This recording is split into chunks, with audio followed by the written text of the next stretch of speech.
Assalamualaikum warahmatullahi wabarakatuh. Perkenalkan, nama saya Nurfia Sari dengan NIM 858952785. Saya mahasiswi Universitas Terbuka Jember dari Pokjar Kalisat. Tujuan saya membuat video ini adalah untuk memenuhi tugas tutorial ketiga dan juga akan membahas tentang anak dengan gangguan berbicara. Untuk itu, dimohon teman-teman untuk menyimak videonya.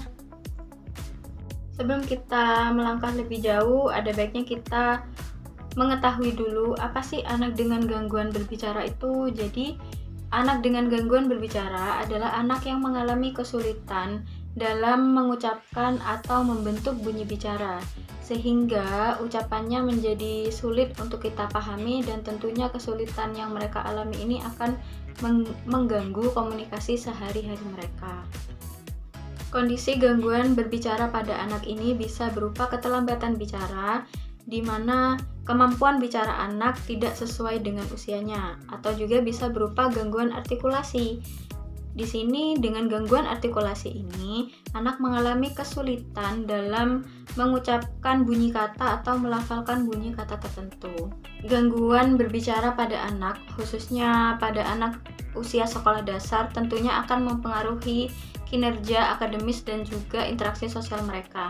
Namun, ada beberapa cara yang bisa kita lakukan untuk mengatasi kondisi anak dengan gangguan berbicara ini. Solusi yang pertama, ada baiknya sebagai orang tua harus melakukan konsultasi terlebih dulu kepada ahli terapi bicara. Kenapa kita harus melakukan konsultasi ini?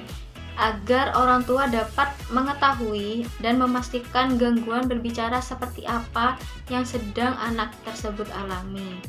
Anak di sini tentunya harus mendapatkan diagnosis dan juga penanganan yang tepat. Oleh karena itulah penting sekali peran orang tua dan juga ahli terapi bicara di sini untuk bekerja sama menyusun strategi bagaimana caranya untuk melatih keterampilan berbicara anak. Setelah konsultasi dilakukan dengan ahli terapi bicara, tentunya orang tua akan mendapatkan sebuah diagnosis. Nah, melalui diagnosis itu tentunya akan ditemukan juga bagaimana cara atau rencana terapi yang bisa dilakukan untuk menangani dan mengatasi gangguan berbicara pada anak.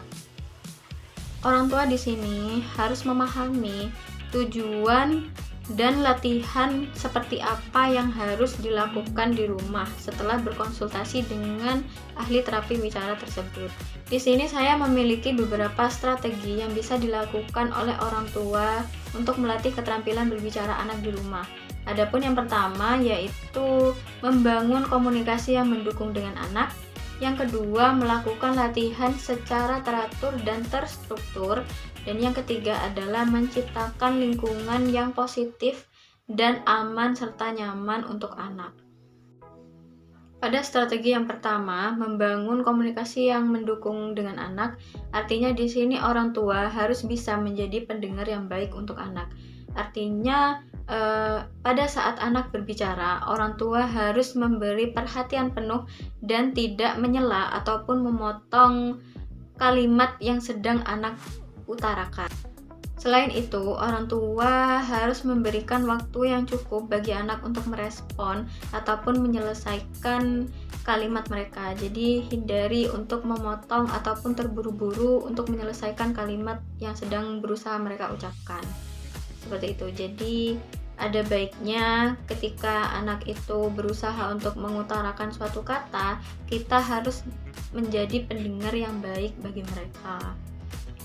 Terus apabila anak salah dalam mengucapkan suatu kata, kita tidak boleh mengatakan kalau oh itu salah gitu. Jadi kita harus bisa membenarkan dengan strategi yang tepat dan tidak menyudutkan anak. Contohnya, misal anak bilang, "Lihat mama, di sana ada gajah."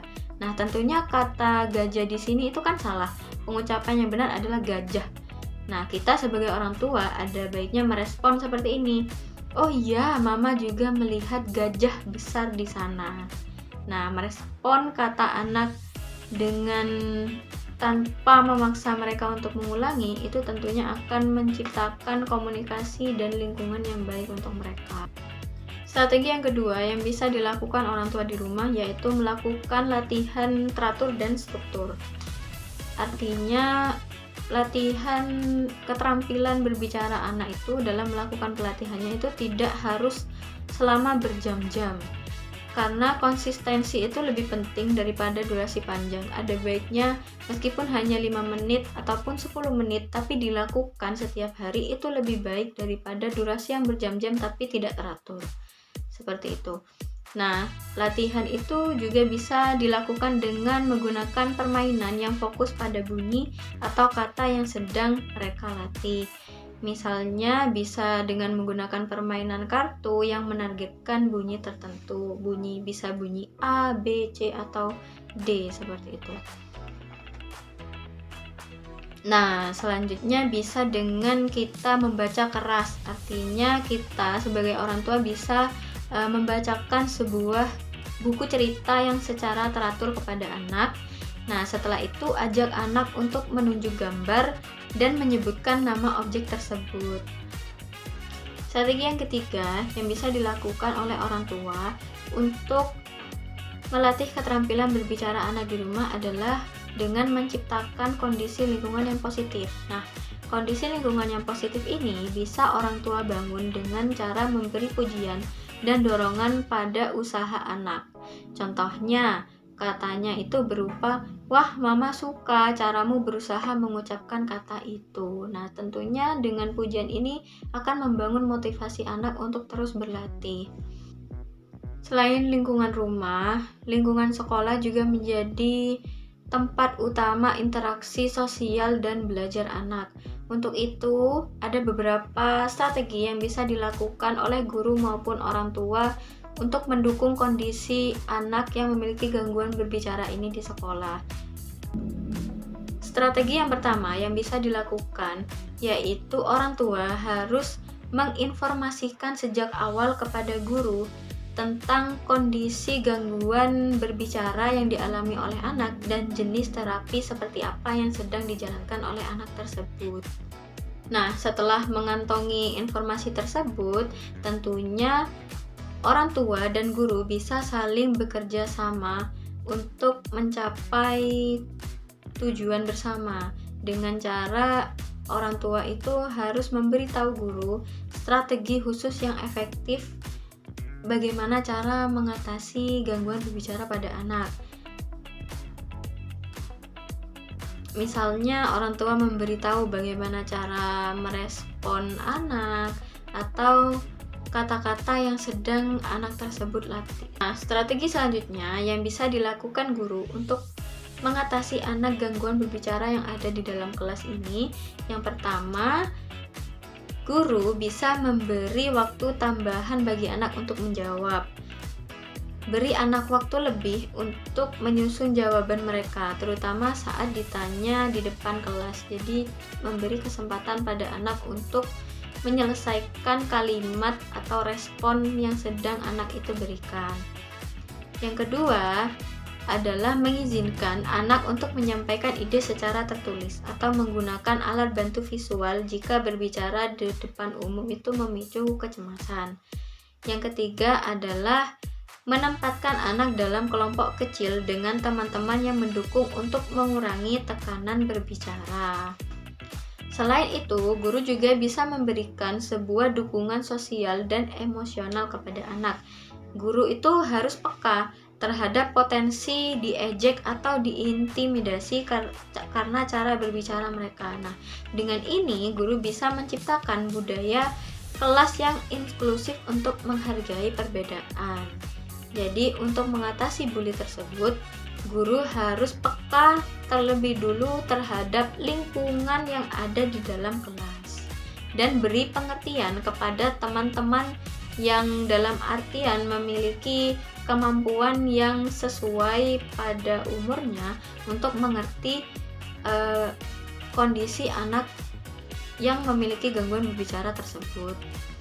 Nah, strategi yang lain yang bisa dilakukan oleh guru adalah melibatkan anak dalam kegiatan di mana mereka unggul atau secara nonverbal untuk membangun kepercayaan diri mereka.